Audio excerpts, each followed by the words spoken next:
My name is Michael Roy Turney, and this video is about me and our judicial system. Wanted to put it out on the air before this article comes out from A&E, which is a 24/7 media outlet of Disney or ABC and the Hearst family, which again, our media has turned into nothing more than gossip. But we'll see if this particular one's going to bring out the facts of this case, which in legal arena, folks, it's a very rare case. Not just because of the fact I was acquitted and was pulled off the assembly line of denials of acquittals that everybody expected, including that the fake court TV news, which is definitely not unbiased. But I put this video out because I taped the entire session to see how accurate, because in this one I pushed the issue of how corrupt the system is and how my case exemplifies the lowest point that our judicial system can actually go when politics is the main consideration, which is my case. It's a political case, absolutely. Criminal cases, no. All of this was put together by a group of people, well, whoever they met with behind closed doors or otherwise, because I don't buy it anymore that we had a zealous Christian named William Anderson, who happened to be the lead detective, because this guy was removed from the case because of the fact that he and his partner, Summershoe, lied so much on the search warrant that a good chief of police named Yarnell, or whatever it was his name was at the time, a male, believed that it would jeopardize any kind of homicide investigation and or trial, which it did. Because to think that Sam Myers, the Superior Court judge in Maricopa County, did not consider the amount of lies that these two officers told and misrepresentations of facts, both to a Superior Court judge for the search warrant and or Anderson to the grand jury, you'd have to be a really stupid person to not see that this played a part in the reason why he decided to stop the conveyor belt and pull this case off and say, no, this just isn't going to fly, because this man's going to be sent to prison based on media, not the facts, not evidence, but just plain media, which is being promoted by the hysteria of a witch hunt. So anyway, I wanted to put this video out, though I promised myself, and sort of promised whatever, I don't have an audience. This is for the sake that someone with the influence over the system needs to take this case.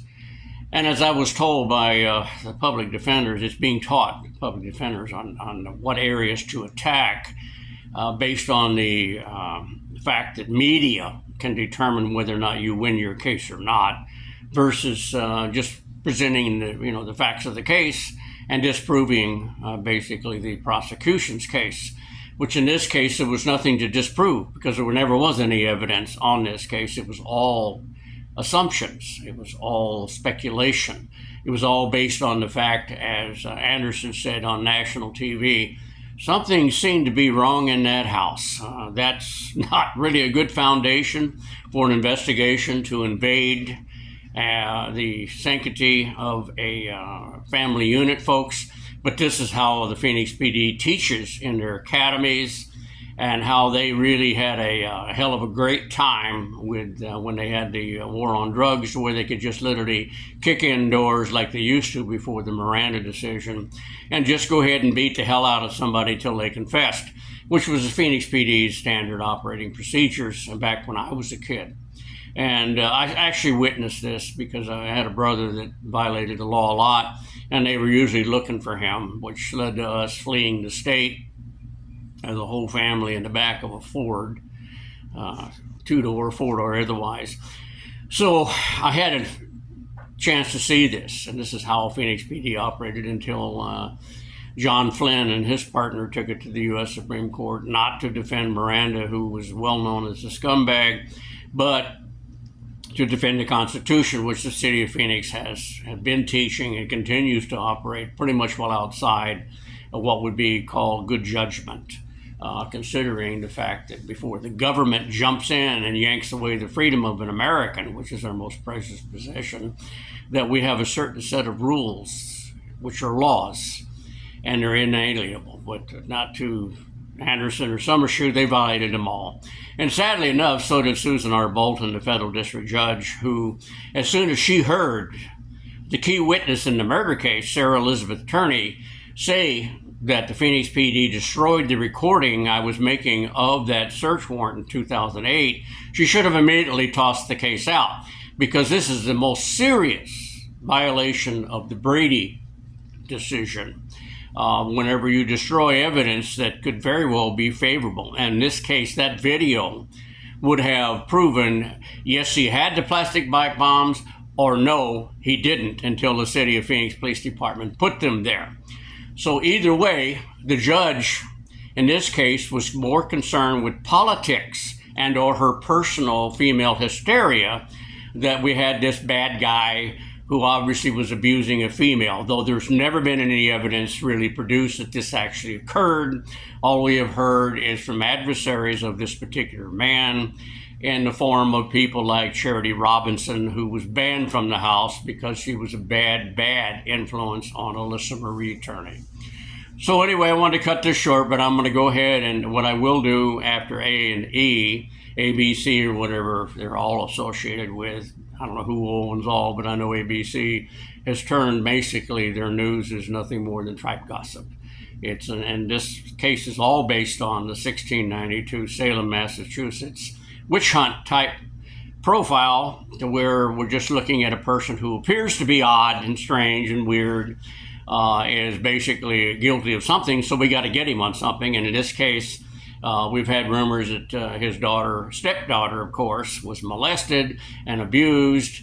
And even though the government couldn't find anything, that's all thrown to the side because we're going to get this scumbag, right? I mean, that's what we've heard through the Most Wanted and John Walsh. We're going to get this scumbag, not really knowing the facts of all the cases. But in this case, I look as though I'm guilty as hell because I took a plea bargain, but we don't care whether or not they threatened my family to charge them with the same crimes to get me to take this plea bargain.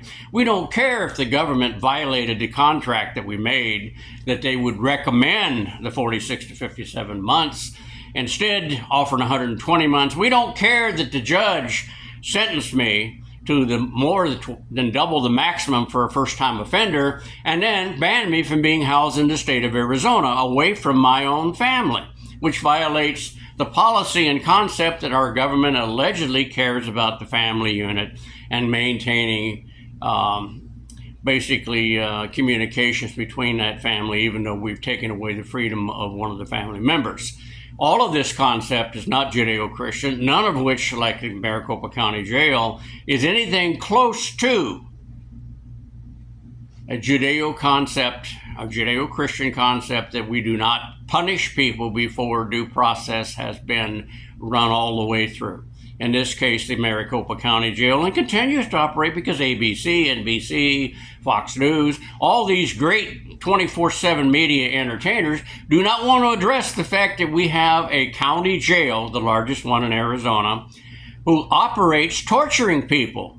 And torture, folks, is deprivation of sunlight, sleep, nutrition, all of these things, health, cleanliness, all of this goes on in Maricopa County, and it's just the fact that, well, must have done something wrong or they wouldn't have put him in jail. This concept is exactly what media wants you to believe. So you got a government run by media, so you can get people convicted, including a president of the United States, Donald J. Trump, on a charge that you could charge anybody in Washington, D.C. 24/7, every second and every hour, because that's what they do and how they operate, because we think the campaign finance money is somehow legal because they told us it was, and not bribery.